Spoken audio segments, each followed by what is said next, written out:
I never imagined I'd be lying on a musty air mattress in a cold basement at 67 years old, on Christmas Eve, listening to my own family laughing and celebrating directly above my head, in what had once been my warm, welcoming home.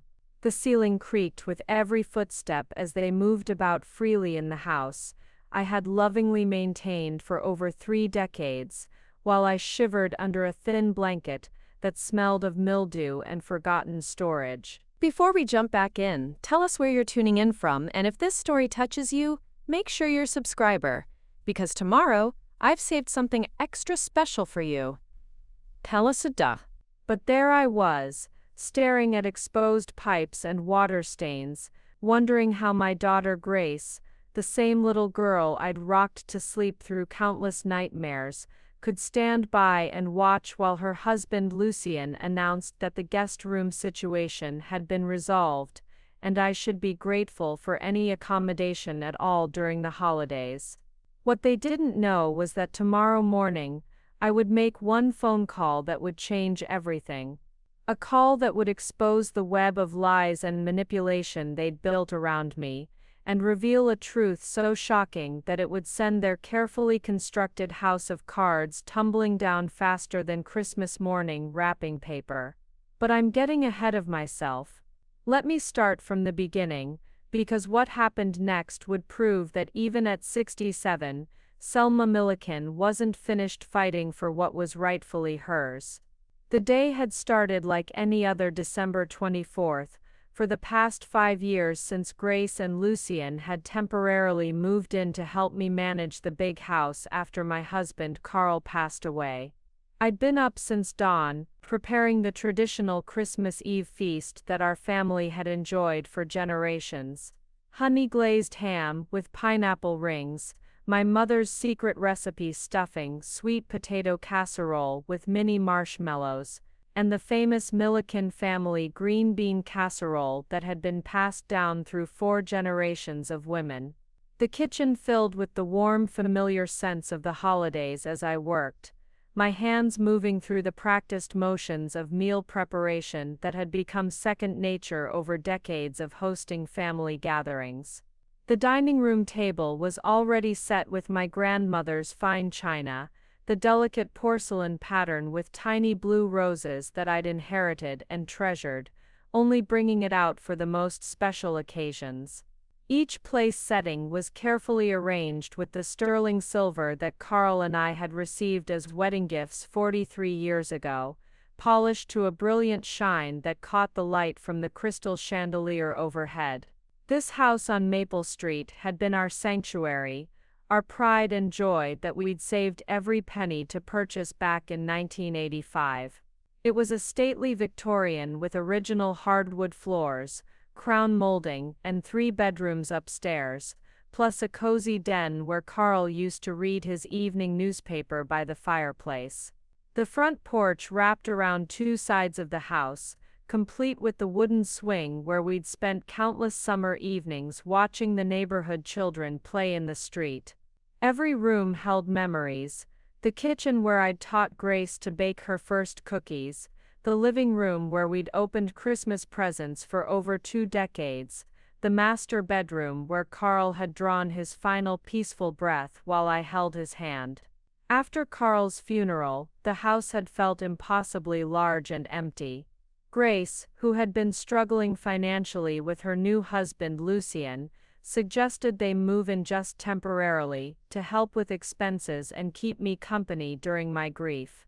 It seemed like a blessing at the time, my daughter nearby, help with the household tasks that had become overwhelming in my sorrow, and the comfort of voices and activity filling the rooms that had grown too quiet. Lucien worked sporadically in construction, his income unpredictable and often absent entirely during the winter months. Grace had lost her job at the insurance company just before Carl's death, and they'd been living in a cramped apartment across town, barely making ends meet. When they arrived with their few belongings and promises to help me through the difficult transition, I welcomed them with open arms and an open heart. What started as a temporary arrangement gradually became permanent without any formal discussion or agreement. Weeks turned into months, months into years.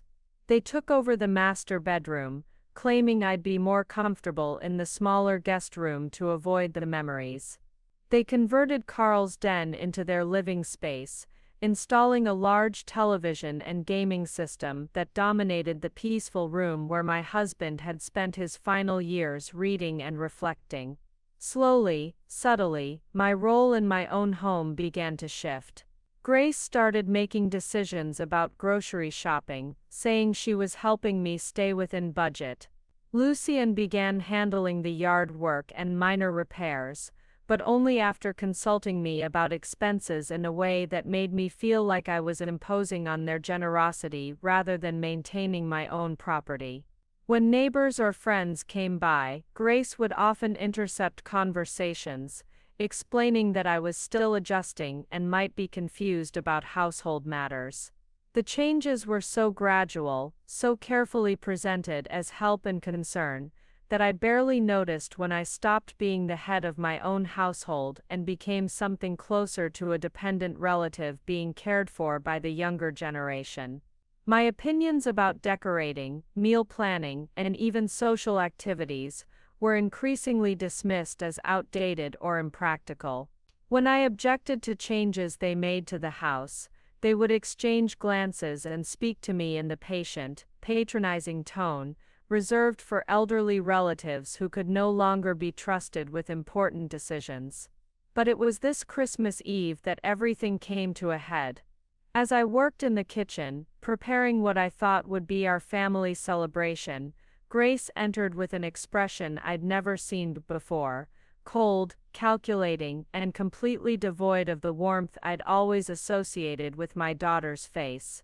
"Mom," she said, her voice carrying an edge that made me pause in my stirring of the gravy. "We need to talk. Lucien's parents are driving in from Pennsylvania tonight, and we're going to need your room for the holidays. The basement has been cleaned out, and we've set up a comfortable space for you down there. It's really much more practical for everyone involved." I turned from the stove, certain I had misheard her. "I'm sorry, what did you say?" Grace's expression didn't change, but Lucien appeared in the doorway behind her, his arms crossed, and his stance making it clear this wasn't a request or a discussion. "The basement, Selma," he said, using my first name instead of the respectful Mrs. Milliken, or Mom he'd used for the past 5 years. "It's just for a few days, and you'll have plenty of privacy down there.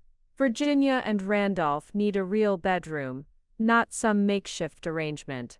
The wooden spoon in my hand trembled as the full weight of what they were saying sank in.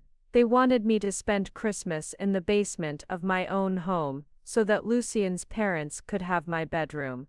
That was when I realized that what I'd thought was family helping family had become something else entirely, something that would require one very important phone call to set right.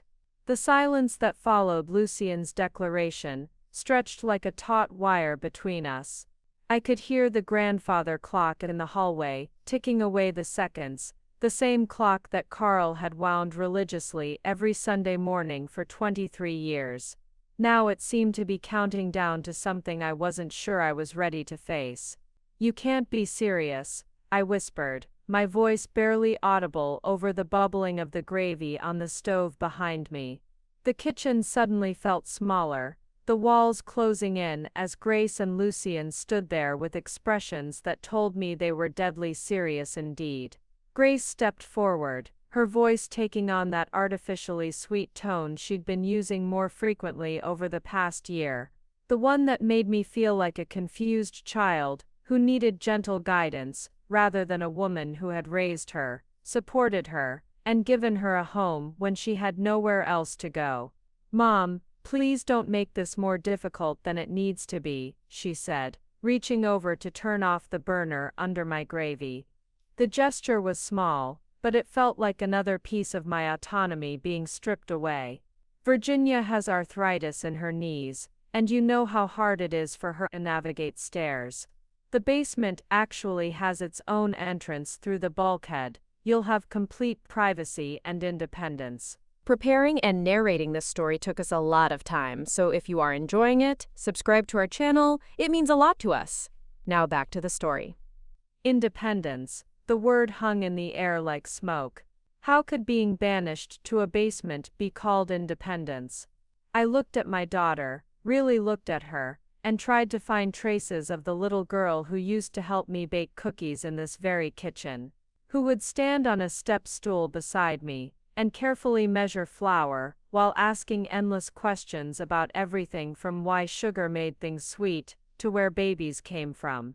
Grace, I said slowly, choosing my words carefully, this is my home. I've lived here for nearly 40 years. I raised you in the bedroom. You're asking me to give up. Your father died in that bed, and you want me to sleep in the basement so your in-laws can be comfortable for a few days. Lucien's jaw tightened, and I saw a flash of something ugly cross his features. Look, Selma, let's be practical here. Virginia and Randolph are elderly. I'm elderly too, I interrupted, surprising myself with the sharpness in my voice. And they're not used to climbing stairs, he continued as if I hadn't spoken. You're still mobile, still healthy. The basement is warm, we've put down new carpet, and there's even a small refrigerator down there now. Most people your age would be grateful for such a comfortable setup. Grateful. There was that word again, the one that had been creeping into more and more of our conversations over the past year. I was supposed to be grateful for being allowed to live in my own house, grateful for their help with tasks I'd been managing perfectly well before they arrived, grateful now for a basement bedroom during Christmas. What about the smell? I asked, grasping for practical objections, since emotional ones seemed to fall on deaf ears. The basement always smells musty, especially when it rains, and it's so cold down there. We bought a space heater, Grace said dismissively, and some air fresheners. Really, Mom, you're making this sound like we're asking you to sleep in a dungeon. It's just for a few days until Virginia and Randolph go home. But something in her tone, something in the way she wouldn't quite meet my eyes, told me this wasn't going to be just for a few days. This felt like a test, a way of pushing boundaries to see how much I would accept, how far I would let them push me in my own home. I turned back to the stove, my hand shaking as I stirred the gravy and tried to process what was happening. The Christmas Eve dinner I'd been preparing with such care, the traditions I'd been upholding, the memories I'd been honoring, suddenly felt foolish and meaningless. How could I serve dinner from my grandmother's china to people who thought so little of me that they'd banish me to the basement? I need some air, I said quietly, untying my apron with fumbling fingers. I need to think about this. There's nothing to think about, Mom, Grace replied, her voice growing firmer. Virginia and Randolph will be here in 2 hours, and we need to get your things moved downstairs so we can prepare their room. My things. As if my entire life could be reduced to things that could be moved around at their convenience. I walked past them without another word, through the dining room where my carefully set table gleamed with polished silver and crystal, past the living room where the Christmas tree I'd decorated stood in the corner, the same corner where Carl and I had placed our first tree as newlyweds, and out onto the front porch. The December air was sharp and clean, cutting through the suffocating feeling that had been building in my chest. I sat down on the porch swing, the one Carl had hung for me on our 10th anniversary, and tried to make sense of what had just happened. Snow was beginning to fall, fat flakes that caught the light from the street lamps, and danced in the evening air like memories made visible. This was my house. My name was on the deed. I had paid the mortgage, maintained the property, lovingly cared for every room and corner. How had I allowed myself to become a guest in my own home, and an unwelcome one at that? I pulled my cell phone from my pocket, the one Grace had insisted I carry for emergencies, and stared at the small screen. My fingers were stiff with cold and emotion as I scrolled through my contacts, looking for someone, anyone, who might understand what was happening to me. That's when I saw it. A number I had programmed months ago, but had never had reason to call. A number that represented something I had forgotten in the gradual erosion of my independence. I still had rights. I still had power. And I still had options. Tomorrow, I decided, I would make a phone call that would remind everyone exactly whose house this really was. But tonight, I would sleep in the basement and let them think they had won. Sometimes, the best battles are fought when your enemies believe you've already surrendered. As I sat on that porch swing with snow beginning to dust my shoulders, my mind drifted back to a time when this house had been filled with warmth, laughter, and the kind of love that made every corner feel like a sanctuary. It seemed impossible now that the same walls that had once echoed with birthday songs and bedtime stories could feel so cold and unwelcoming. Carl and I had discovered this house in the spring of 1985, when Grace was just 7 years old and still believed that her parents could fix anything, solve any problem, and make any dream come true. We'd been living in a cramped 2-bedroom apartment on the other side of town, saving every penny we could spare from Carl's job at the railway maintenance yard and my work as a bookkeeper for Henderson's hardware store. The Victorian on Maple Street had been on the market for 8 months when we first walked through it. The previous owners, an elderly couple named the Sandersons, had let certain repairs slide in their final years, and the real estate agent kept apologizing for the peeling wallpaper in the hallway and the kitchen that hadn't been updated since the 1960s. But Carl and I saw past all of that to the bones of the house. The solid oak floors beneath the worn carpeting, the original crown molding that just needed a fresh coat of paint, the spacious rooms with high ceilings that would give our growing family room to breathe. It has good bones, Carl had said, running his hand along the carved wooden banister of the main staircase. And look at this workmanship. They don't build them like this anymore. He was right, of course. The house had been constructed in 1923 by a local businessman who had spared no expense on details that modern builders would consider unnecessary luxuries: built-in bookcases with glass doors, window seats with storage underneath, and a breakfast nook in the kitchen with leaded glass windows that caught the morning sun like jewels. We scraped together every dollar we had for the down payment, borrowing from Carl's parents and taking out a loan against his pension that would keep us eating beans and rice for the better part of 2 years. But the day we got the keys, standing in the empty front hallway with Grace running from room to room claiming each one for different purposes, this would be her art studio, that would be the library, the 3rd bedroom would be for the baby brother she was convinced we would give her someday, I knew we had made the right choice. The first few years were a labor of love that consumed every weekend and most evenings. Carl would come home from his shift, still wearing his work clothes, and immediately begin sanding floors or patching walls. I would cook dinner on a hot plate while the kitchen was being renovated, and we'd eat picnic style on the living room floor, planning our next project. Grace learned to use a paintbrush before she could properly tie her shoes, standing on a stepladder beside me as we transformed each room from tired and worn to bright and welcoming. Carl had a gift for bringing out the best in everything he touched. He stripped and refinished all the original hardwood floors himself, working section by section so we could still live in the house during the process. He rebuilt the front porch when the supports began to weaken, matching the Victorian gingerbread trim so perfectly that visitors could never tell which parts were original and which were his handiwork. The garden was his special pride. He spent 3 years amending the soil, planting perennials that would bloom in succession from early spring through late fall, creating a backyard paradise that became the envy of the neighborhood.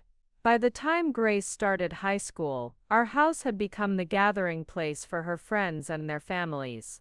I hosted book club meetings in the living room, served Sunday dinners for 12 people without breaking a sweat, and opened our doors every Christmas Eve for a tradition that stretched back to my own childhood.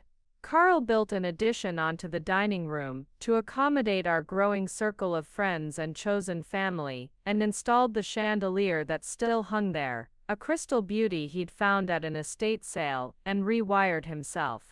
We were the couple other people looked to for stability and wisdom. When the Irwins next door went through their difficult divorce, their children spent most nights at our kitchen table doing homework while their parents sorted out custody arrangements.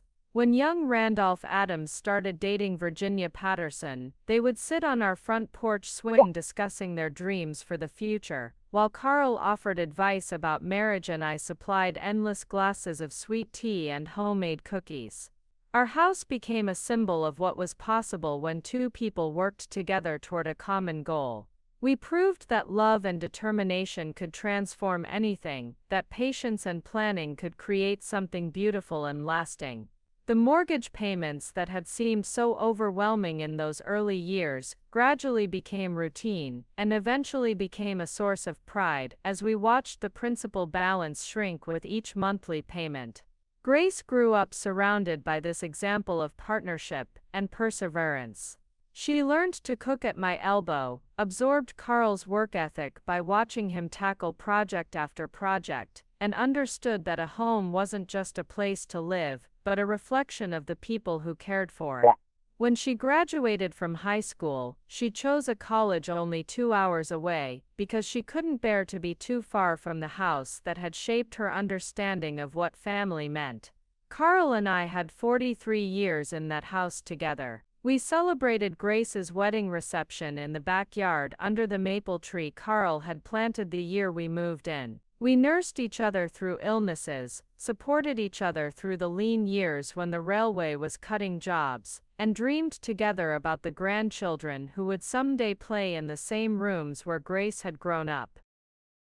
When Carl was diagnosed with cancer at 68, we faced it the same way we had faced every other challenge together, in the house that had been our fortress against the world. His final months were spent in the master bedroom, surrounded by 40 years of accumulated memories and the comfort of familiar walls. I held his hand as he drew his last breath, and my final promise to him was that I would keep our home exactly as we had built it together, a testament to what two people could accomplish when they refused to give up on their dreams. Now, sitting in the cold with snow melting on my cheeks, I realized that I had been so focused on honoring Carl's memory that I had forgotten to honor the woman who had helped create those memories. It was time to remind everyone, including myself, exactly who Selma Milliken really was. The first time I met Lucien Irwin, I thought Grace had finally found her prince. It was a crisp October evening, 3 years after Carl's death, and I was in the kitchen preparing my famous pot roast, the one that had won the church cookbook contest 5 years running, when Grace called to ask if she could bring someone special for dinner. "His name is Lucien, Mom," she said, and I could hear the smile in her voice through the phone. "I've been wanting you to meet him for weeks, but I wanted to make sure it was serious first. I think you're really going to like him." I was thrilled. Grace had been so withdrawn after her father's death, throwing herself into her work at the insurance company and declining most social invitations. She dated sporadically over the years, but never seemed to find anyone who could match the example of partnership she'd witnessed between Carl and me. At 34, she had begun making comments about being destined for spinsterhood, and I worried that she was using my widowhood as an excuse to avoid opening her heart to love. When they arrived that evening, Lucien stepped out of Grace's car carrying a bouquet of white roses and a bottle of wine, his smile warm and genuine as he approached the front porch. He was tall and lean with calloused hands that spoke of honest work, sandy brown hair that caught the porch light, and the kind of easy confidence that comes from a man comfortable in his own skin. "Mrs. Milliken," he said, taking my hand with both of his, Grace has told me so much about you. Thank you for welcoming me into your beautiful home." His voice carried a slight southern accent that reminded me of Carl's grandfather, and when he looked around the front hallway with obvious appreciation, commenting on the original woodwork and asking knowledgeable questions about the house's history, I felt my heart warm toward him immediately. During dinner, Lucien was the perfect gentleman. He complimented my cooking with genuine enthusiasm, asked thoughtful questions about my life with Carl, and shared stories about his own upbringing in rural Pennsylvania that had Grace laughing harder than I'd heard since before her father's illness. He worked in construction, he explained, specializing in historic home restoration, a detail that made him even more appealing to someone who had spent decades lovingly maintaining a Victorian house. "You can tell when someone really cares about a place," he said, gesturing around our dining room, with its restored chandelier and carefully preserved wainscoting. "This house has been loved, and it shows in every detail. Grace is lucky to have grown up somewhere so special." After dinner, he insisted on helping with the dishes despite my protests, and I watched through the kitchen window as he and Grace walked hand in hand through Carl's garden, admiring the late-blooming chrysanthemums and the maple tree that was just beginning to turn brilliant shades of orange and red. When they came back inside, Lucien asked if he could see more of the house, and I found myself giving him the full tour that I usually reserved for my closest friends, showing him Carl's workshop in the basement, the reading nook in the master bedroom, and even the attic where we stored Christmas decorations and family heirlooms. "Your husband was a craftsman," Lucien said reverently, as he examined Carl's workbench, running his fingers along the hand-carved tool holders and the pegboard where every implement had its designated place. "You can see the care he put into everything. A man who organizes his tools like this takes pride in his work." Over the following months, Lucien became a regular fixture at Sunday dinners and holiday gatherings. He brought flowers for special occasions, remembered my birthday with a thoughtful card, and always offered to help with household tasks that had become challenging since Carl's death.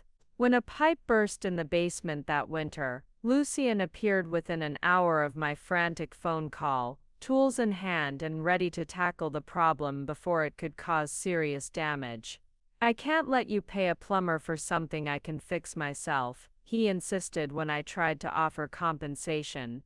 "Grace's family is my family now, and family takes care of each other." He seemed genuinely interested in preserving the character of the house, asking my permission before making even minor repairs, and always choosing materials that matched the original construction. When the front porch railing began to wobble, he spent an entire weekend researching Victorian carpentry techniques to ensure his repair work would be invisible. When the kitchen faucet started leaking, he found a vintage replacement that looked like it had been installed when the house was built. Grace blossomed under his attention, becoming more animated and confident than I'd seen her since before Carl's illness. She started wearing makeup again, buying new clothes, and talking about the future with an enthusiasm that had been missing from her life for too long. When they announced their engagement the following spring, I cried tears of joy and relief that my daughter had found someone who would love and protect her the way Carl had loved and protected me. The wedding was held in our backyard, under Carl's maple tree, now full and leafy in its prime. Lucien's parents, Randolph and Virginia Irwin, traveled from Pennsylvania for the ceremony, a reserved couple who seemed overwhelmed by the warmth and chaos of our celebration, but gradually relaxed as the evening wore on. Virginia particularly admired the house, asking detailed questions about the maintenance and upkeep of such an old property. "Grace is so fortunate to have grown up somewhere with such history," she told me as we watched the dancing on the lawn. "Lucien has always been drawn to old houses, says they have character that modern construction just can't match. I'm sure he'll take wonderful care of this place." At the time I thought it was a sweet comment about his appreciation for historic architecture. I had no way of knowing that he had already begun making mental inventories of everything the house contained, calculating its value and planning its future in ways that had nothing to do with preservation or respect. Looking back now, I realized that Lucien Irwin had been studying my home from the moment he walked through the front door. He had charmed his way into my heart and my daughter's life with the same calculated precision he would later use to steal everything Carl and I had built together. But on that wedding day, dancing under the stars in the garden my husband had planted, I thought I was gaining a son who would help me protect our family's legacy. I never imagined I was welcoming a predator into my home. The first crack in Lucien's perfect facade appeared 6 months after the wedding, during what should have been a joyful Easter celebration. I had spent the morning preparing our traditional meal, glazed ham, scalloped potatoes, and the carrot cake that had been Grace's favorite since childhood. The dining room was set with my best linens, and the spring china that only came out for Easter and Mother's Day. Grace and Lucien arrived early to help with preparations, but instead of the cheerful assistance I'd grown accustomed to, there was tension between them that I couldn't quite identify. Grace seemed nervous, glancing frequently at her husband as if seeking approval for her words and actions. When I asked her to arrange the flowers I'd cut from the garden, she hesitated and looked to Lucien before moving toward the vase. "Milliken," Lucien said with that charming smile that no longer seemed quite as warm as before. Grace and I were thinking the dining room might feel a bit formal for just the three of us. Why don't we eat in the kitchen instead? It's cozier, more intimate. I paused in my basting of the ham, confused by the suggestion. We had eaten Easter dinner in the dining room for as long as Grace could remember. It was part of our tradition, part of what made the holiday special. The kitchen, while perfectly lovely for everyday meals, didn't have the space or ambiance for a celebration. "Oh, but I've already set the table," I said gently. "And the dining room has such beautiful light this time of day. The spring flowers look so pretty with the good china." Grace bit her lip, that nervous habit she developed as a child when she was caught between competing loyalties. "Mom, maybe Lucien's right. The kitchen would be more casual, more relaxed." There was something in her tone, a forced brightness that didn't match the uncertainty in her eyes, that made me study both of their faces more carefully. Lucien's smile remained fixed, but his jaw was tight in a way I'd never noticed before. "Of course, if it's that important to you," I conceded, not wanting to create conflict over something so minor. But as I began moving the dishes from the dining room to the kitchen, I couldn't shake the feeling that this wasn't really about creating a cozier atmosphere. It felt like a test, a way of establishing that their preferences would override traditions I had maintained for decades. The pattern became more pronounced over the following months, small suggestions that weren't really suggestions at all. Gentle corrections of stories I'd been telling for years, delivered with that same patient smile that made me question my own memory. Comments about how modern families handled various situations, always implying that my way of doing things was outdated or unnecessarily complicated.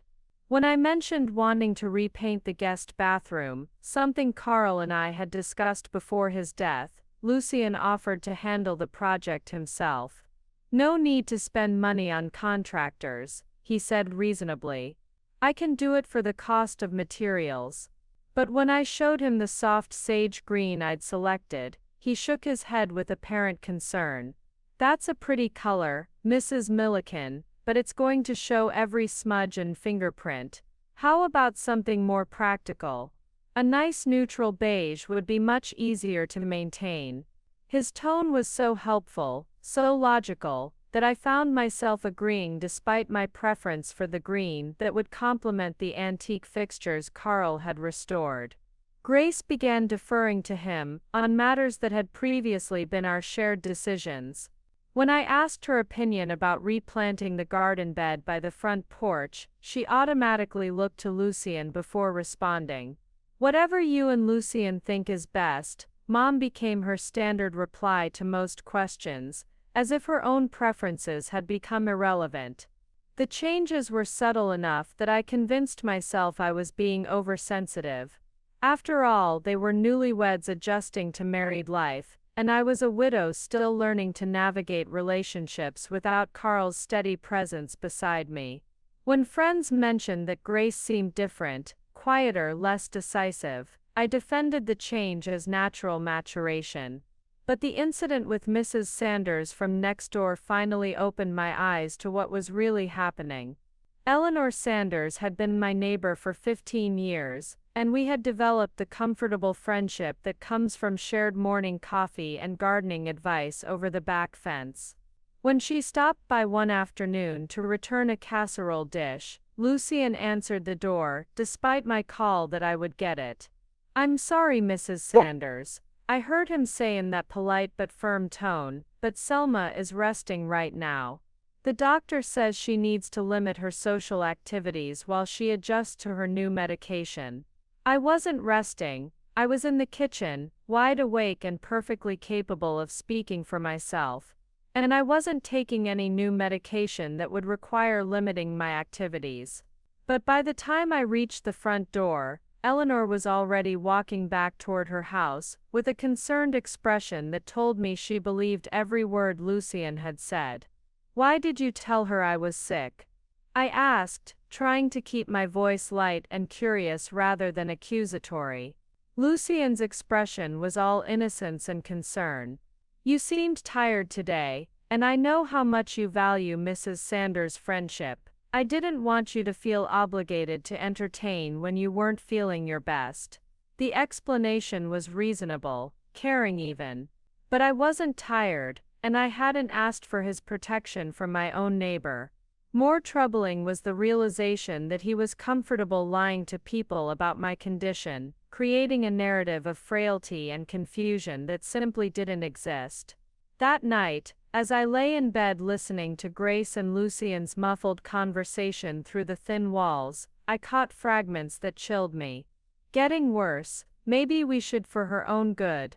They were talking about me as if I were a problem to be managed rather than a person to be respected. For the first time since they'd moved in, I began to wonder if welcoming them into my home had been a mistake.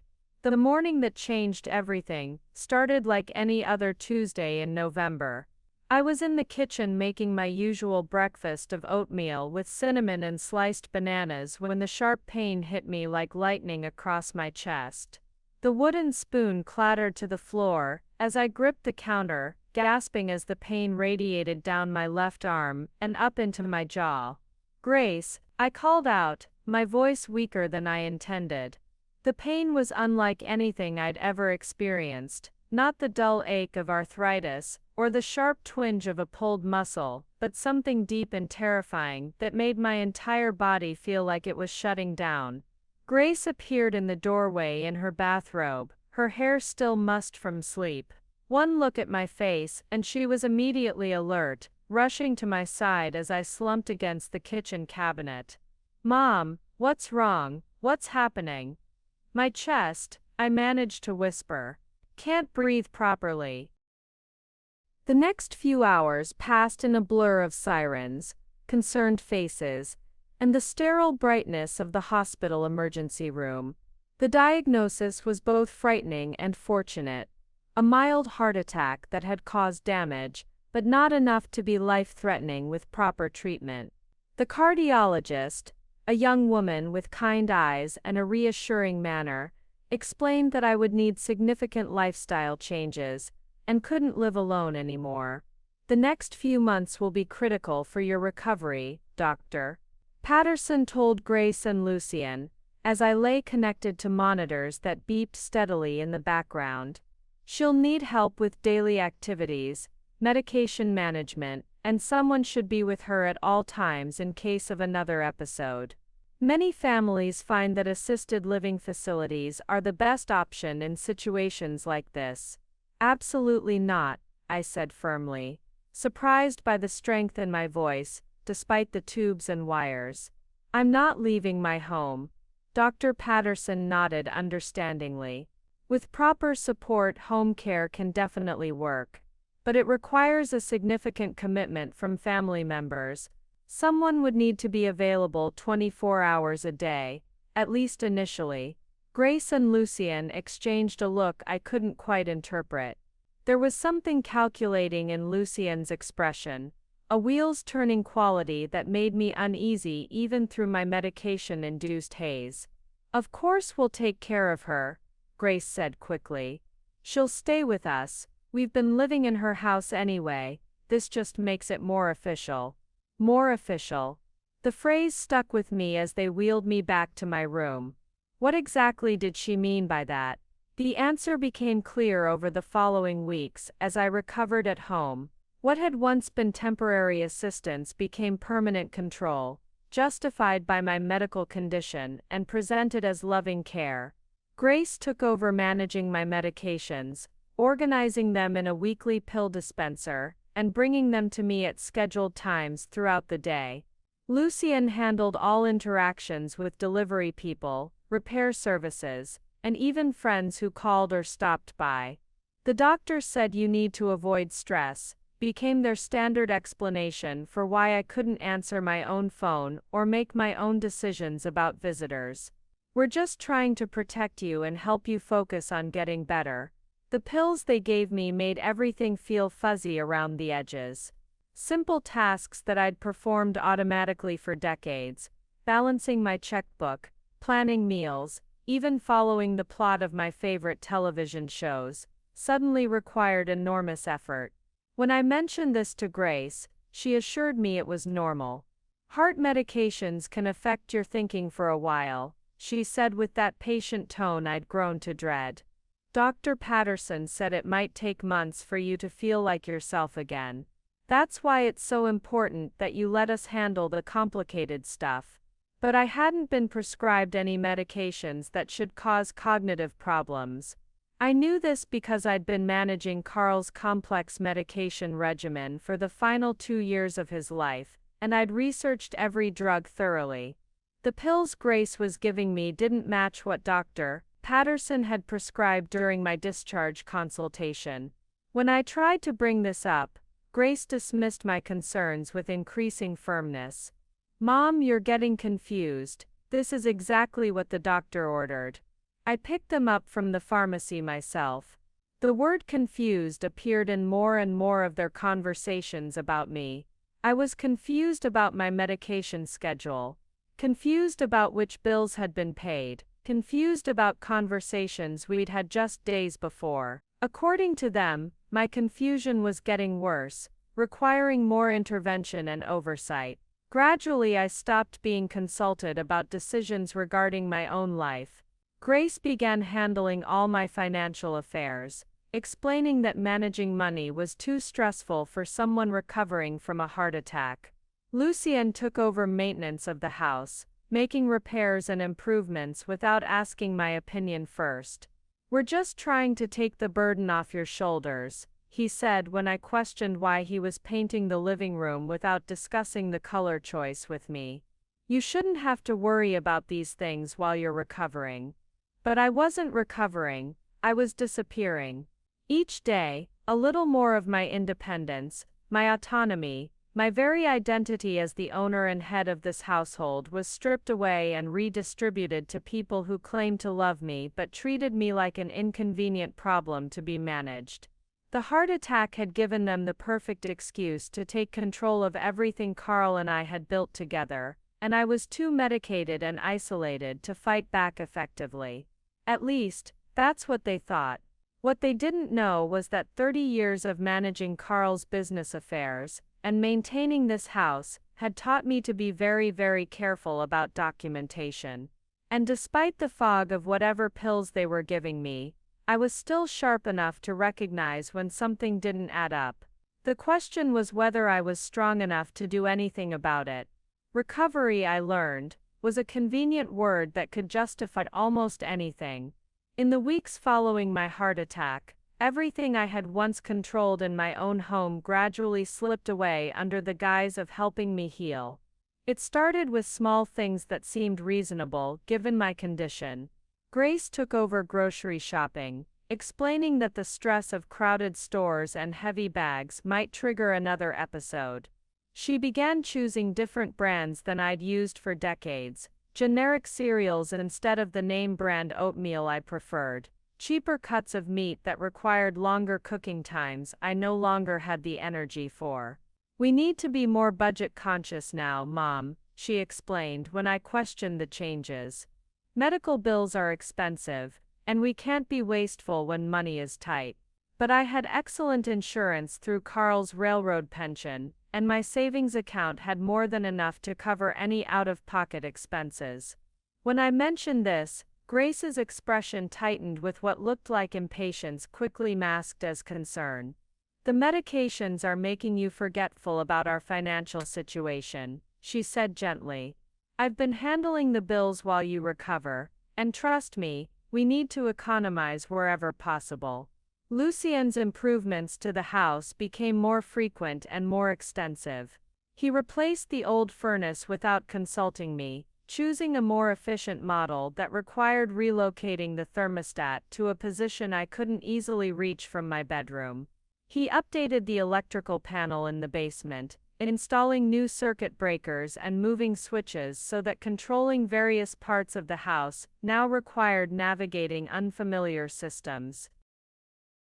"These upgrades will save money in the long run," he assured me, when I expressed confusion about why nothing worked the way it used to. "The old systems were inefficient and potentially dangerous for someone with your health condition." My health condition became the universal explanation for every change, every restriction, every decision made without my input. When Mrs. Sanders called to check on me, Grace would answer the phone and explain that I was resting and couldn't come to the phone. When my book club friends wanted to visit, Lucien would politely explain that large groups were too stimulating for my recovery process. The doctor emphasized the importance of a calm, controlled environment. He would tell people with such apparent medical authority that no one questioned his right to speak for me. "Selma needs consistency and routine right now, not the excitement of social obligations." But Dr. Patterson had never said anything about avoiding friends or limiting phone calls. When I tried to call her office directly to clarify what restrictions I actually needed to follow, I discovered that the phone in my bedroom had been disconnected temporarily, while Lucien rewired the house's telecommunications system. "You can use the kitchen phone anytime you need to make a call," Grace assured me. "It's actually better this way. We can help you remember important things to discuss with your doctors." The kitchen phone was positioned where Grace or Lucien could easily overhear any conversation, and they had developed an uncanny ability to appear whenever I picked up the receiver, hovering nearby with helpful suggestions about what I should or shouldn't mention to whoever I was calling. My daily routine became increasingly structured around their schedules and preferences. Breakfast was served when Grace woke up, not when I was hungry. Dinner was prepared according to Lucien's dietary restrictions. He claimed to be developing acid reflux, rather than the foods I found appealing or easy to digest. Even my medication times were adjusted to coincide with their convenience, rather than the schedule Dr. Patterson had recommended. The pills themselves remained a source of confusion and concern. They were different colors and shapes than what I remembered from the hospital, and they made me feel drowsy and disconnected in ways that seemed inconsistent with heart medication. When I asked to see the prescription bottles to check the dosages, Grace would produce them briefly, then quickly return them to a locked medicine cabinet that had appeared in the kitchen during one of my afternoon naps. "It's for safety," she explained. "The doctor said medication management is crucial for heart patients, and we can't risk accidental overdoses or missed doses." But I had been managing Carl's complex medication regimen for years without any safety issues.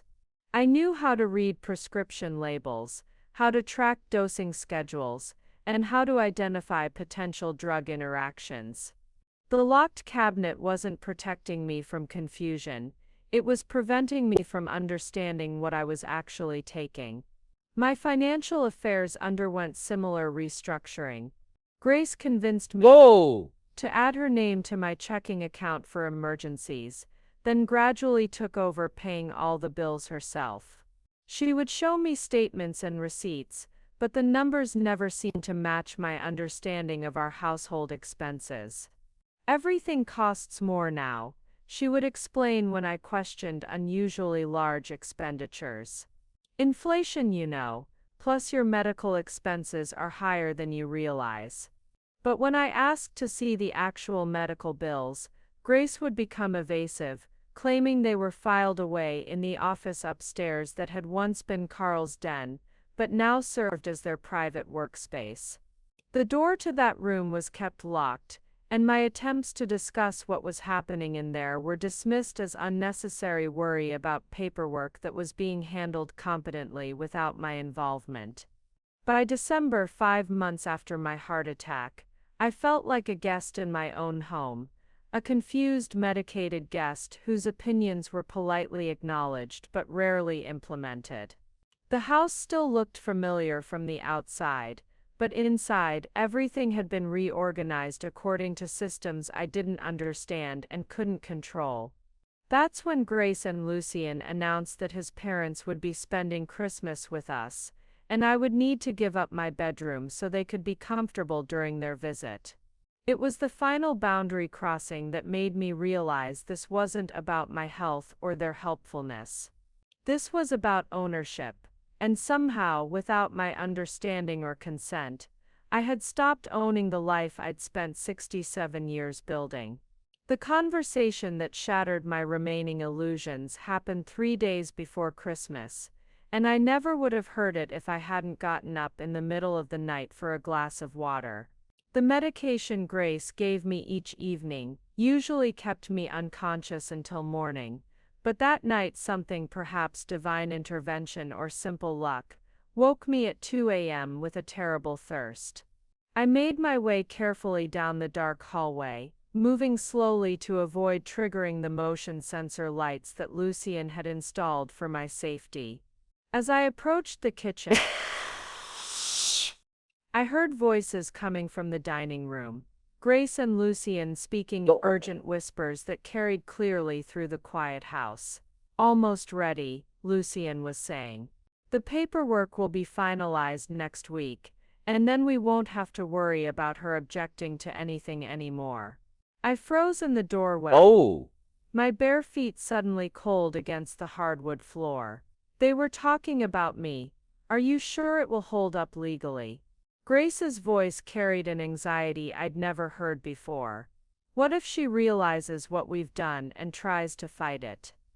"She won't realize anything," Lucien replied with chilling confidence. "Dr. Mitchell has documented her cognitive decline thoroughly. Between the medication adjustments and her documented confusion about financial matters, no court would consider her competent to make major decisions." Dr. Mitchell, not Dr. Patterson, my cardiologist, but someone I'd never heard of. My heart began to race in the dangerous way that had become familiar since my attack. But what about Mrs. Sanders? And those women from her book club? They keep asking questions about why she never calls them back. That's handled too. I've been telling everyone that her condition is deteriorating faster than expected.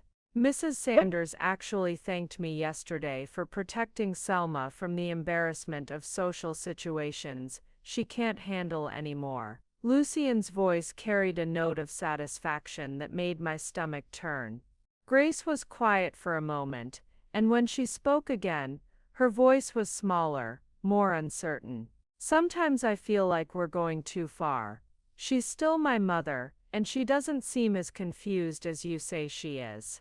"She's confused enough," Lucien replied firmly.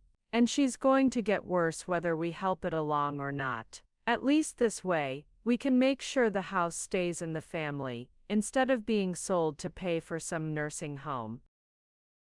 The house. They were talking about my house as if it already belonged to them. What about the basement situation at Christmas?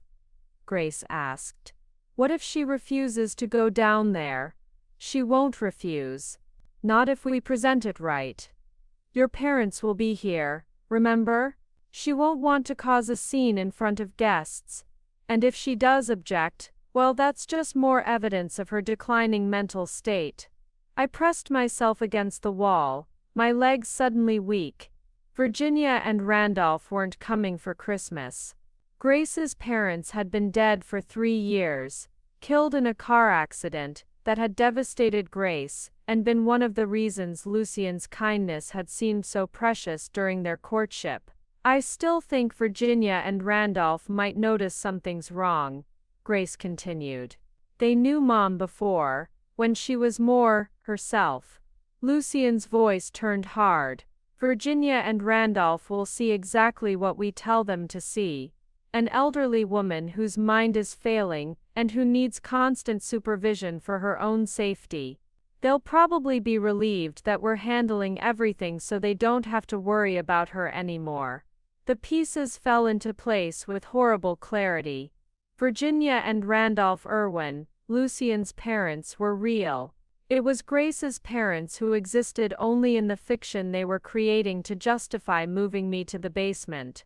They were using the names of living relatives to make their story seem more believable, counting on my medication-induced confusion to prevent me from questioning the inconsistency.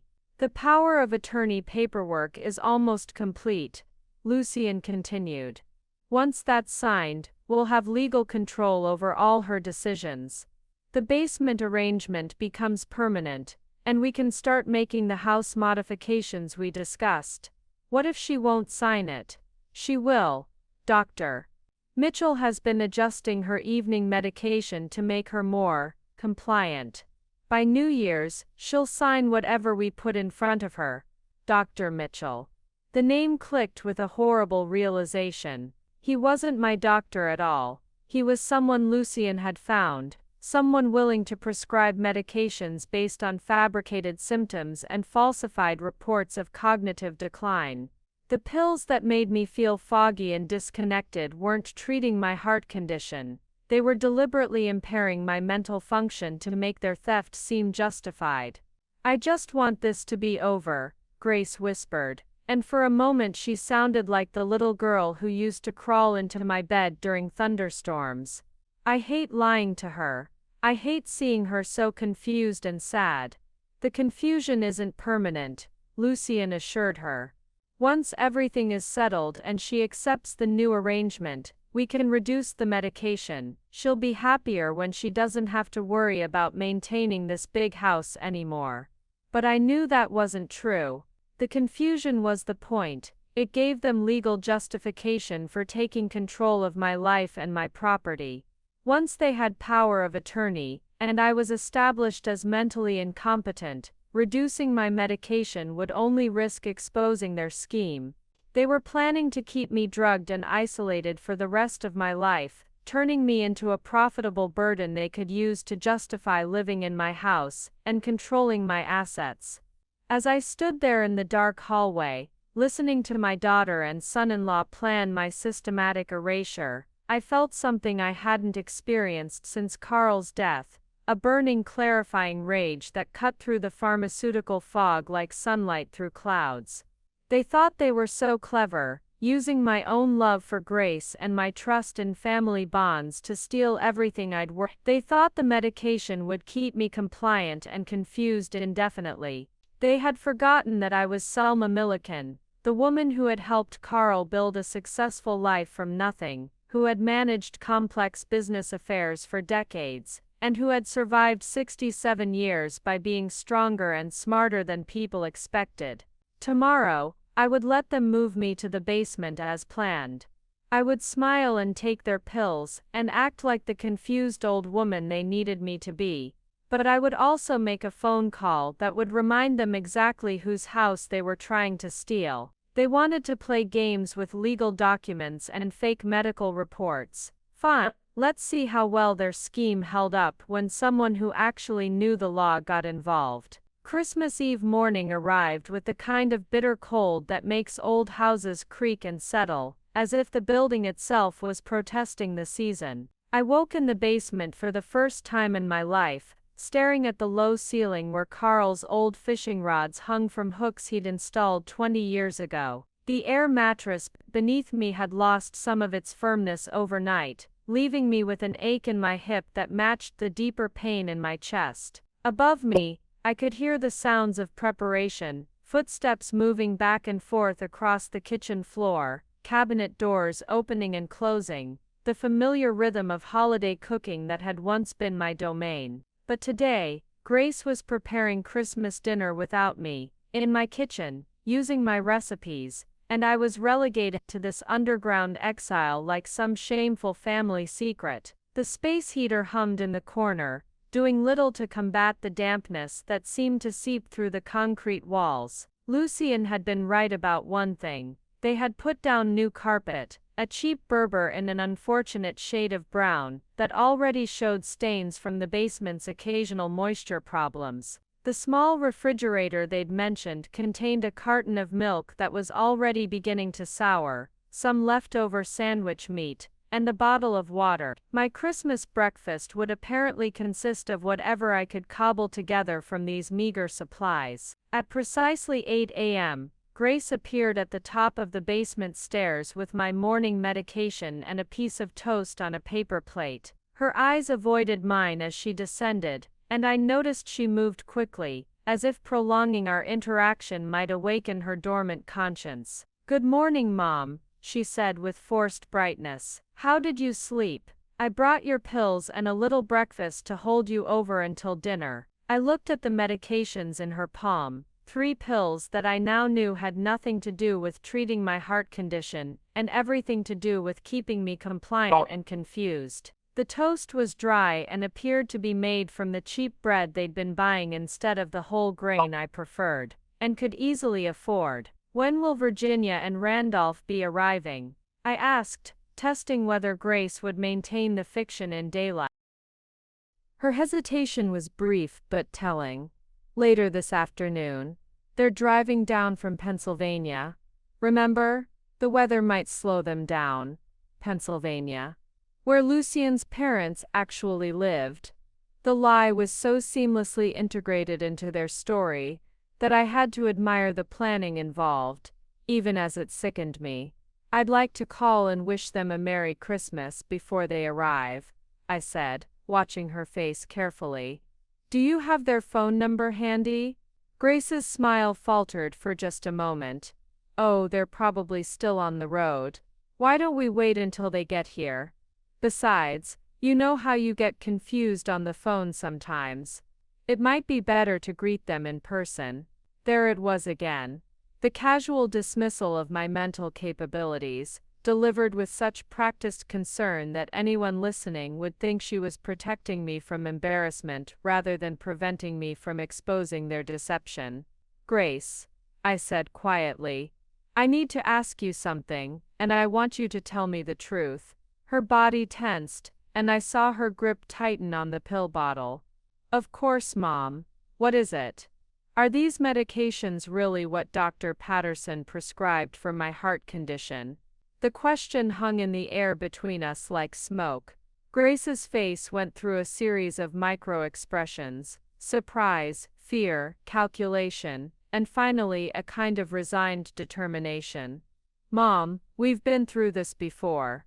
You're getting confused about your medical care, and that's exactly why Dr. Mitchell thinks it's so important that I manage your medications.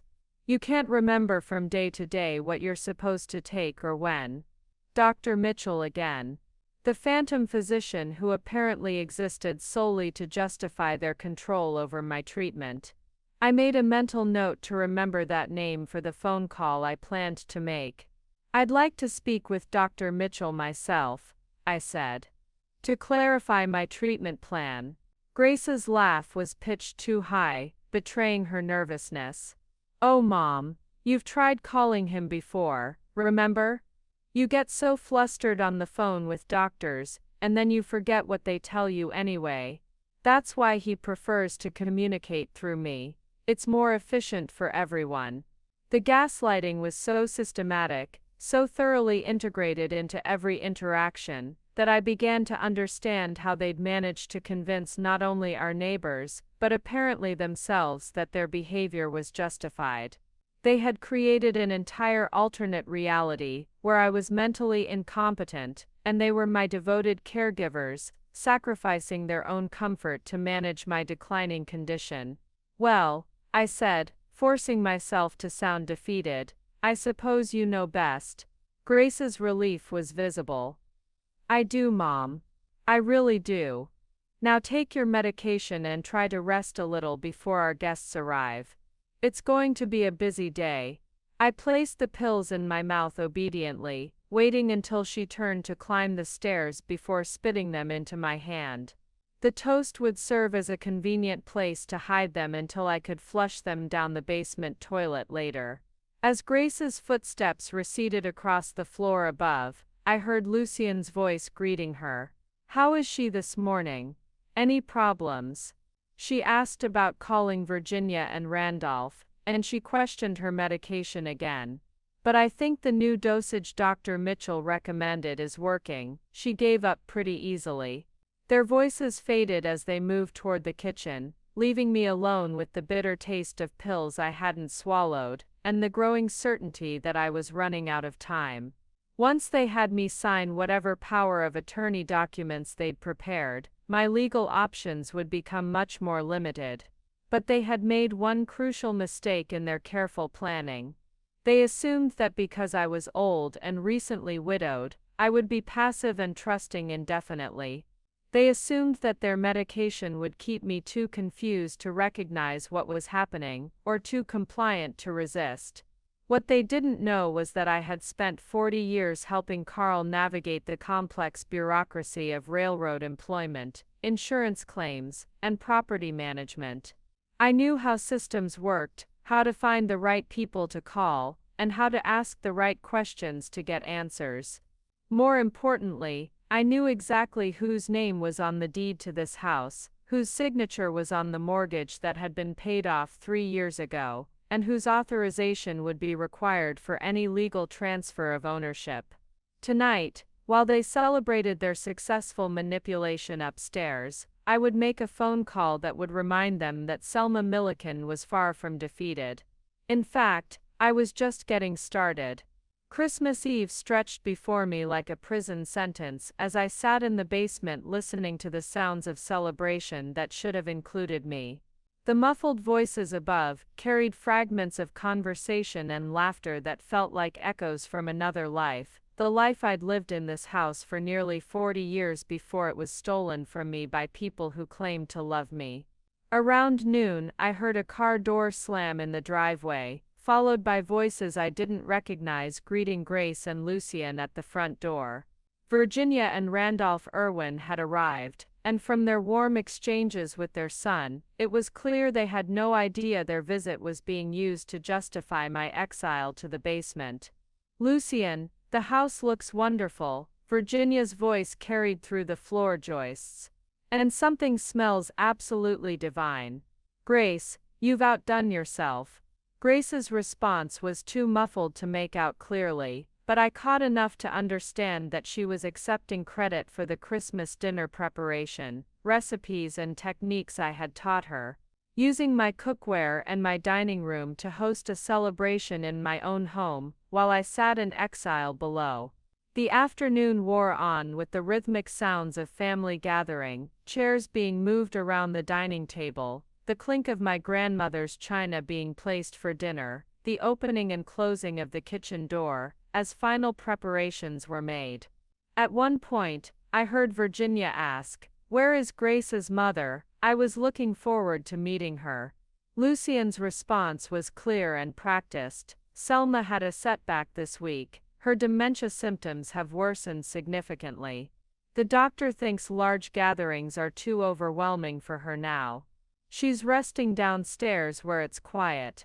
Dementia, the word hit me like a physical blow. They weren't just claiming I was confused or forgetful anymore. They were telling people I had dementia, a progressive condition that would justify increasingly severe restrictions on my freedom and autonomy. Virginia's voice carried genuine sympathy. "Oh, the poor dear. How difficult this must be for Grace. Is there anything we should know about interacting with her if we see her? Just don't take anything she says too seriously." Grace's voice was barely audible through the floor. "She gets confused about who people are, and sometimes says things that don't make sense. It's better if we just keep visits brief and don't upset her with complicated conversations."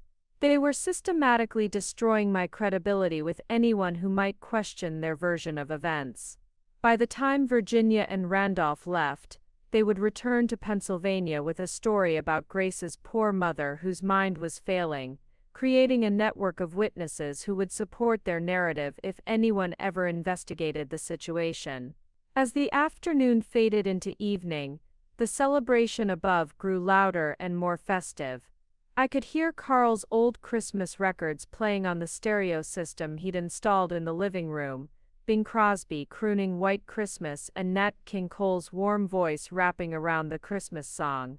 These were the sounds of every Christmas Eve I'd spent in this house, but now they felt like mockery, like ghosts of happiness haunting a place where joy had been replaced by manipulation and theft. Around 6 o'clock, Grace appeared at the top of the basement stairs with a paper plate covered by a paper towel. "Mom, I brought you some dinner. I'm sorry it took so long, we got caught up with our guests." She descended quickly, avoiding eye contact as she set the plate on the small table beside my makeshift bed.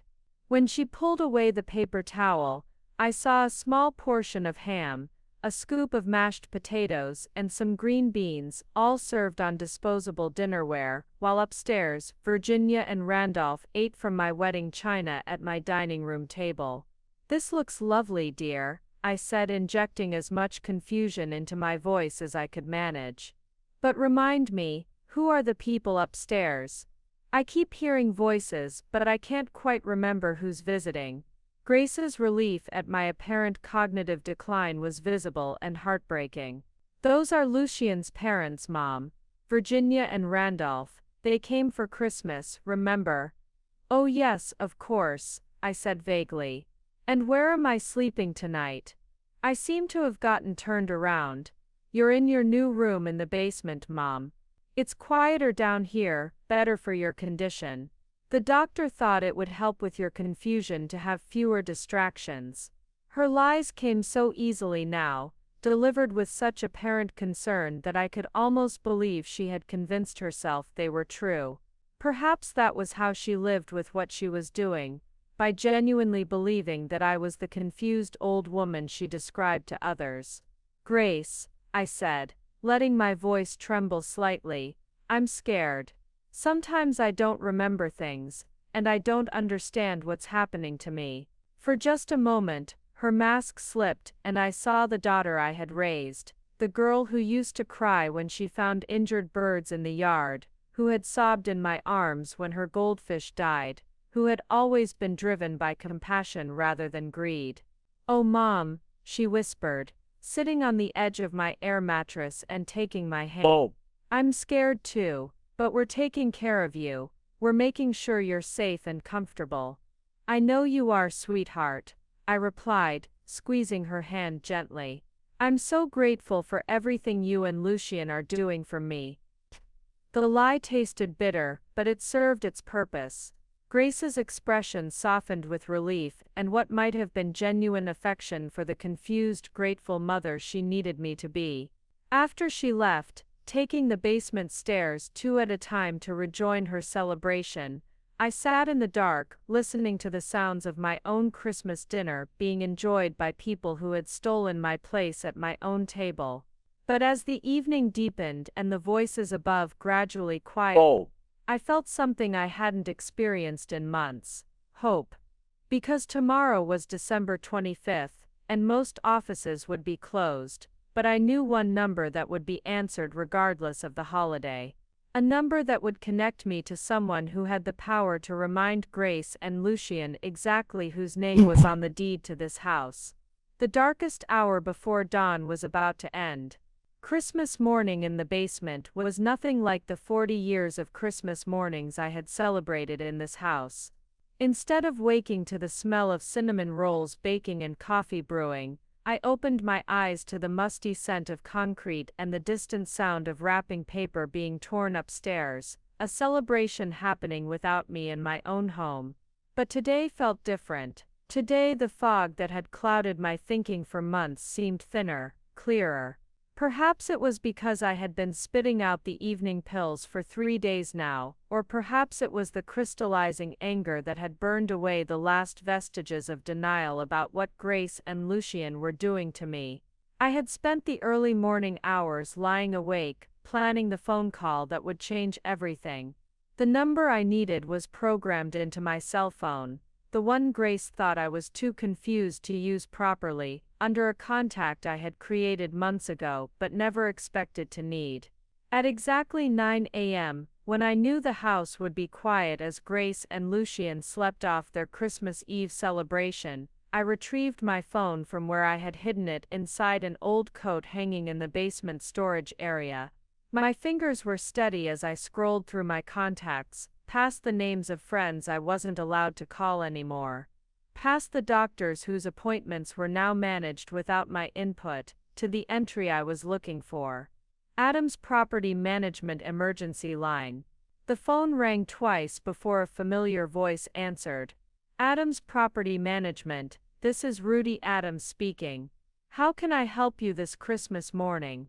Rudy Adams, the man whose family had owned half the rental properties in our neighborhood for 3 generations, whose grandfather had built this Victorian house in 1923, and whose father had sold it to Carl and me in 1985 with the understanding that we were buying not just a house, but a piece of local history.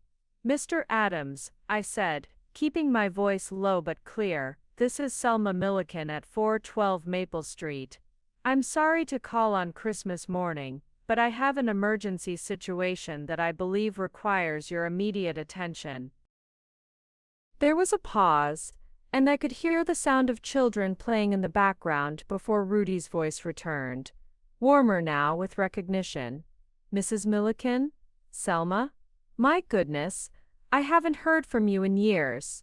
How are you? I was so sorry to hear about Carl's passing. Thank you, Mr. Adams. I'm afraid I'm not doing very well, which is why I'm calling. I believe someone may be attempting to fraudulently claim ownership of my property, and I need to verify some information about the deed and any recent filings. Another pause, longer this time. When Rudy spoke again, his voice had shifted to the crisp professionalism I remembered from our business dealings decades ago. That's a serious allegation, Mrs. Milliken. Can you give me some details about what's happening? I took a deep breath and began to explain, keeping my voice steady despite the emotions threatening to overwhelm me. I told him about Grace and Lucien's gradual takeover of my home, about the medications that weren't prescribed by my actual doctor, about the power of attorney documents they were planning to have me sign, and about their claims that they now had legal rights to make decisions about my property.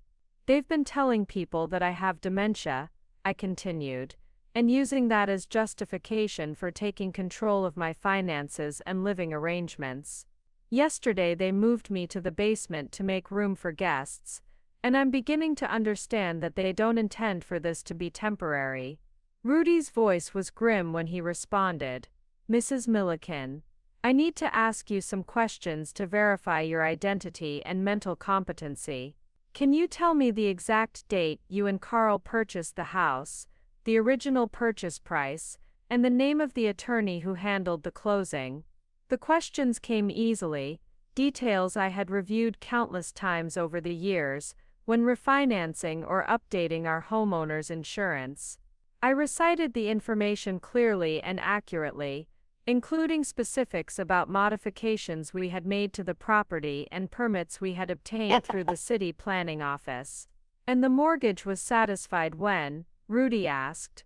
March 15, 2020, I replied without hesitation. 3 years and 9 months ago. Carl insisted we have a little celebration dinner when we made the final payment. Mrs. Milliken, Rudy said carefully, I need to tell you something that I think you'll find very interesting. Last month, someone claiming to represent your family contacted our office, asking about procedures for transferring property from elderly owners to adult children. They specifically mentioned your address and claimed you were no longer competent to manage the property yourself. My blood ran cold. What did you tell them? I told them that any property transfer would require your personal authorization, a competency evaluation by a court-appointed professional, and proper documentation filed with the county recorder's office. I also mentioned that as the son of the original builder, our family maintains a special interest in preserving the historic character of that property, and any transfer would be subject to review. Did they give you their names? A man identifying himself as Lucien Irwin, claiming to be your son-in-law, he seemed very interested in learning about the specific legal requirements and mentioned that you had been diagnosed with dementia. The pieces were falling into place with horrible clarity. They hadn't just been planning to steal my house, they had been researching the legal mechanisms to do it properly, creating a paper trail that would support their version of events. Adams, I said, my voice gaining strength with each word, I am not suffering from dementia or any other condition that would impair my ability to make decisions about my own property. I am being systematically drugged and isolated by people who are attempting to steal my home through fraud and elder abuse. Mrs. Milliken, if what you're telling me is true, this is not just a property matter, this is a criminal matter. Have you contacted the police or adult protective services? I haven't been allowed to contact anyone, I replied. But I'm hoping you can help me understand my legal options, and perhaps recommend someone who specializes in elder law. I can do better than that, Rudy said firmly. I can be at your house within an hour with a witness and a recording device. If someone is attempting to defraud you out of property that's been in your family for nearly 40 years, they're going to discover that the Adams family doesn't tolerate theft in this neighborhood. For the first time in months, I felt something I had almost forgotten, hope backed by concrete action. Mr. Adams, I said, I think that would be exactly what I need. Mrs. Milliken, one more question. Are you in immediate physical danger? I considered this carefully. I don't believe so. But I am being kept isolated and medicated against my will, and I think time is running out before they do something that can't be undone. Then we'll make sure that doesn't happen. Stay near your phone and don't take any medication they try to give you until we get this sorted out. Can you do that? Yes, I said, surprised by the strength in my own voice. I can do that. After I hung up, I sat in the basement silence, feeling more like myself than I had in months. Above me, I could hear Grace and Lucien beginning to stir, starting what they thought would be another day of their successful deception. They had no idea that their Christmas morning was about to be interrupted by a conversation that would expose every lie they had told and every crime they had committed. The awakening had begun. While I waited for Rudy Adams to arrive, I began systematically documenting everything I could remember about the past several months. Using the Notes app on my phone, the same device Grace and Lucien thought I was too confused to operate properly, I started creating a record that would be crucial for whatever legal action might follow. I photographed the medications Grace had been giving me, carefully noting the pill colors, shapes, and markings. None of them matched what I remembered Dr. Patterson prescribing, and several looked like anti-anxiety medications that would explain the persistent mental fog I'd been experiencing. I made detailed notes about Dr. Mitchell, the phantom physician they claimed was managing my care, including every conversation where his name had been mentioned. Moving quietly around the basement, I located a box of Carl's old business files that had been stored down here after his death. Inside, I found copies of our deed, mortgage satisfaction documents, and property tax records, all bearing my name as the sole owner after Carl's passing.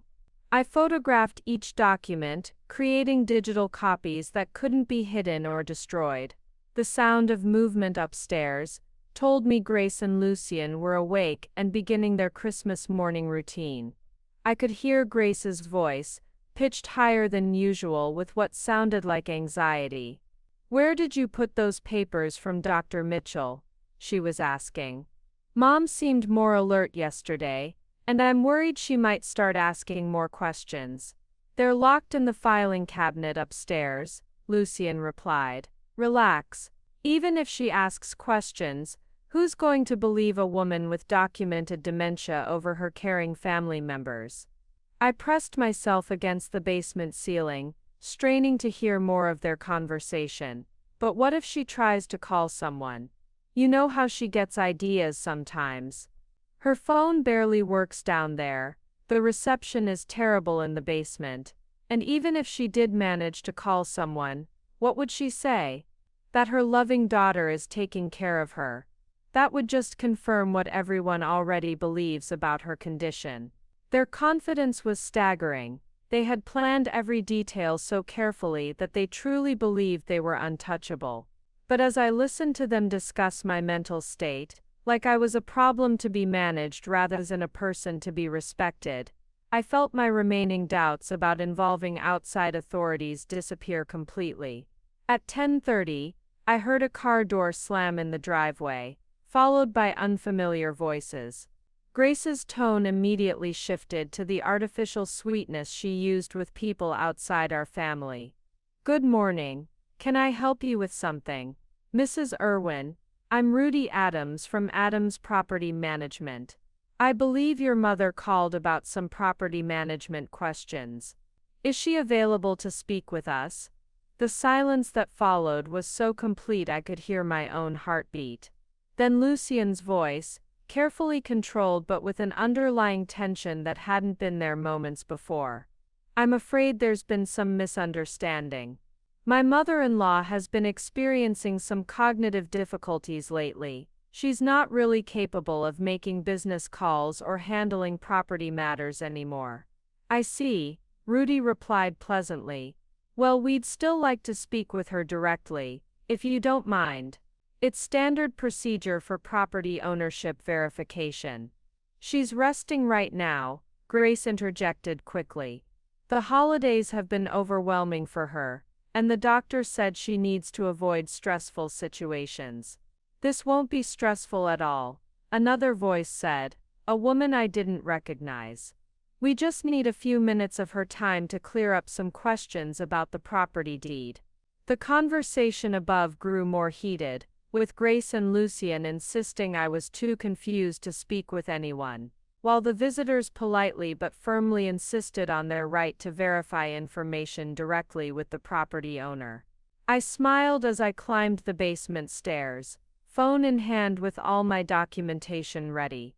It was time to show them exactly how confused Selma Milliken really was. I climbed those basement stairs with more purpose than I'd felt in months, each step carrying me back toward the life that had been stolen from me. At the top, I paused just long enough to smooth my cardigan and lift my chin before opening the door to face whatever waited in my own kitchen.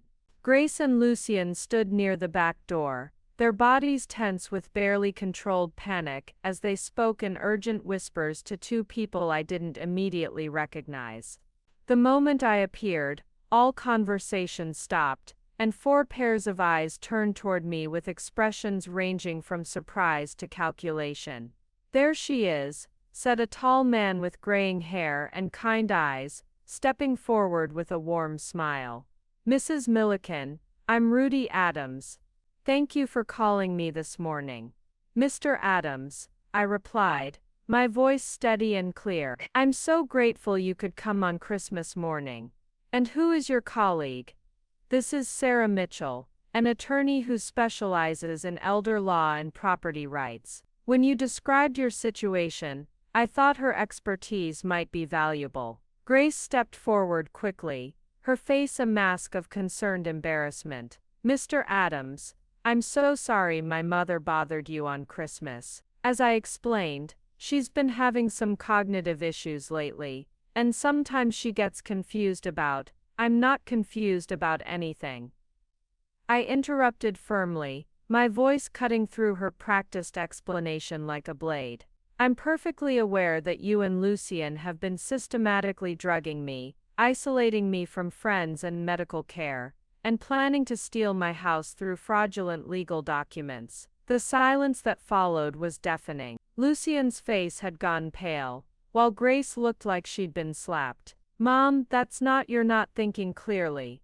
I'm thinking more clearly than I have in months. I continued, pulling out my phone. Ever since I stopped taking the medications you've been giving me, the ones that aren't prescribed by Dr. Patterson, my actual cardiologist, but by some Dr. Mitchell who apparently exists only in your fabrications. Sarah Mitchell stepped forward, her expression professionally alert. Mrs. Milliken, these are serious allegations. Do you have evidence to support what you're saying?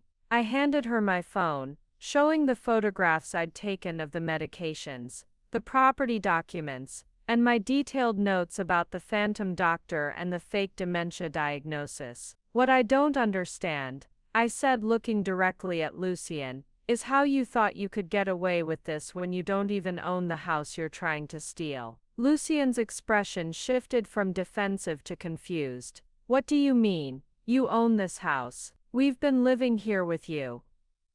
I smiled for the first time in months, an expression that clearly unsettled both Grace and Lucien. That's where you made your crucial mistake. You see, Mr. Adams, could you explain to these people exactly who owns 412 Maple Street? Rudy Adams consulted a folder he'd been carrying, his expression growing more serious by the moment. According to county records, this property is owned by Adams Property Management, and has been since 1985. Mrs. Milliken and her late husband have been tenants under a lifetime lease agreement that was part of the original purchase arrangement. The blood drained from Lucien's face as the implications hit him. Tenants, but the deed you've been planning to forge transfers a property that Mrs. Milliken doesn't actually own.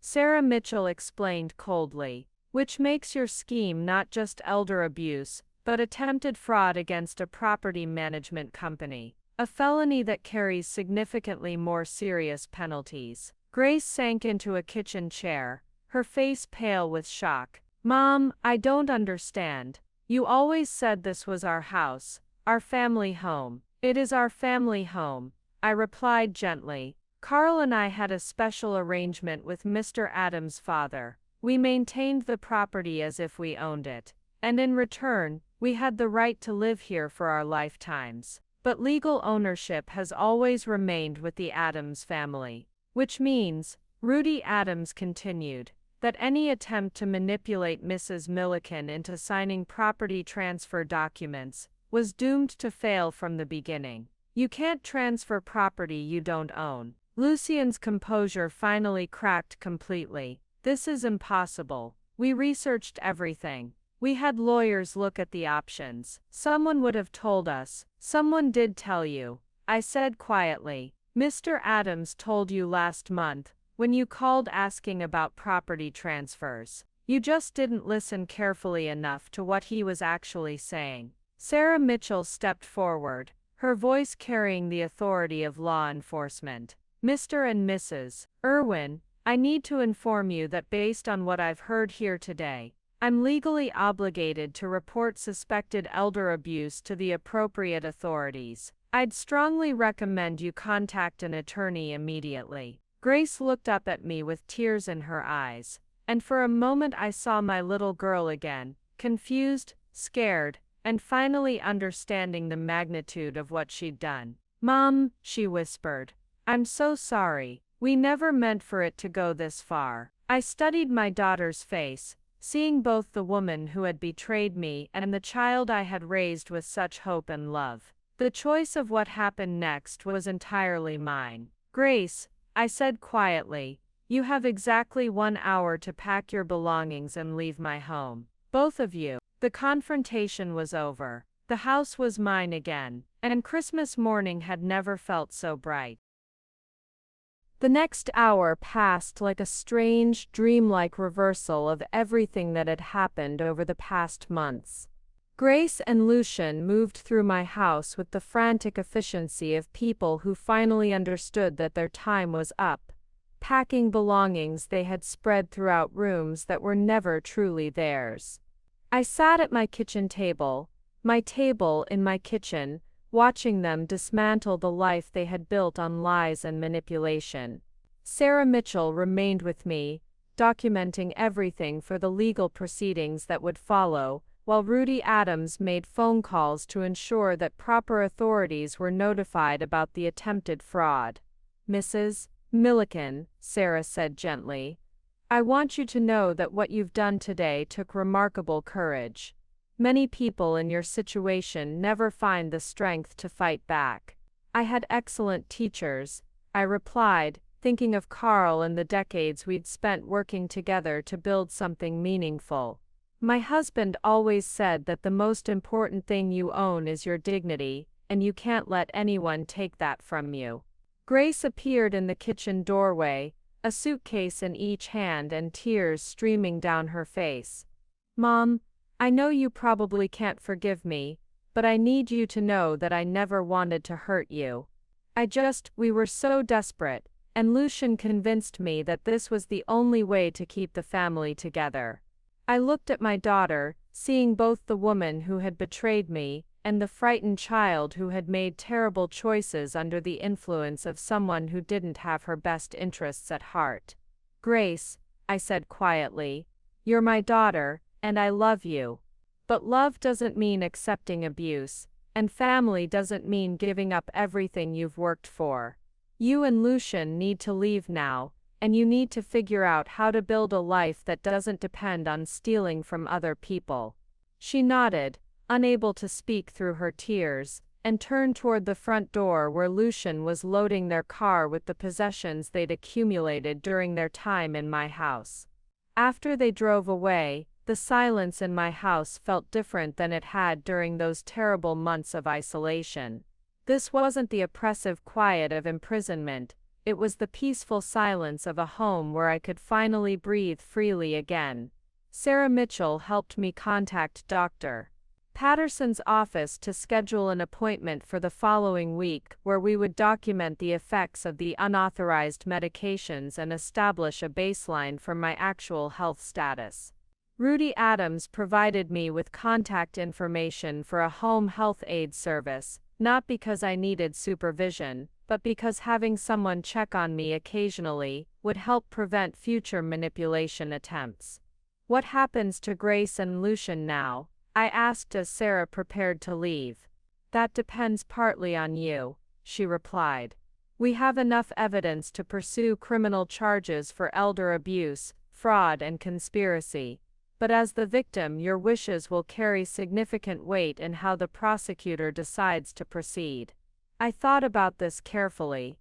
Grace was still my daughter, still the little girl who had once helped me bake cookies and plant flowers in Carl's garden. But she was also the woman who had drugged me, isolated me, and planned to steal my home. "I want them held accountable," I said finally. "But I also want them to have the chance to rebuild their lives honestly. Whatever consequences they face should help them understand that what they did was wrong, not just destroy them." Sarah nodded approvingly. "That's a wise and compassionate approach. I think we can work with the prosecutor to find a resolution that serves justice while allowing for rehabilitation." That evening, I walked through my house room by room, reclaiming spaces that had been transformed by months of occupation. In the master bedroom, I opened windows that had been kept closed, letting fresh air sweep away the staleness of deception. In Carl's den, I returned his tools to their proper places and sat in his reading chair for the first time since my heart attack. The house felt bigger somehow, as if removing the weight of lies and manipulation had physically expanded the rooms. I made myself a proper dinner using my good china, not because it was a special occasion, but because I was finally free to make my own choices about what constituted special. As I sat in my dining room eating by candlelight, I thought about the phone call that had changed everything. One conversation with the right person had transformed me from a victim back into the owner of my own life. It reminded me that help is often closer than we think. We just need the courage to reach for it. 3 months later, Grace called. She and Lucien had separated, and she was living in a small apartment across town, working 2 jobs to rebuild the life they had destroyed through their schemes. She wanted to know if we could meet for coffee sometime, if I thought I might ever be able to forgive her. Forgiveness is a process, not an event, I told her. But love is permanent, even when trust has to be rebuilt from scratch. We met the following week at a neutral cafe, where Grace apologized with the kind of deep remorse that comes from truly understanding the harm you've caused. It would take time, maybe years, but we began the slow work of rebuilding our relationship on a foundation of honesty instead of manipulation. I still live in my house on Maple Street, surrounded by memories of Carl and the life we built together. But now I also have new memories, the memory of finding my strength when I thought it was lost, the memory of fighting for what was mine, and the memory of discovering that at 67 I was far from finished writing my own story. The basement remains unchanged, a reminder of how low things can go when we don't protect ourselves. But mostly, I think of it as proof that even from the darkest places, it's possible to climb back into the light. Sometimes the most important call you'll ever make is the one that reminds you who you really are. Up next, you've got 2 more standout stories right on your screen. If this one hit the mark, you won't want to pass these up. Just click and check them out. And don't forget to subscribe and turn on the notification bell so you don't miss any upload from us.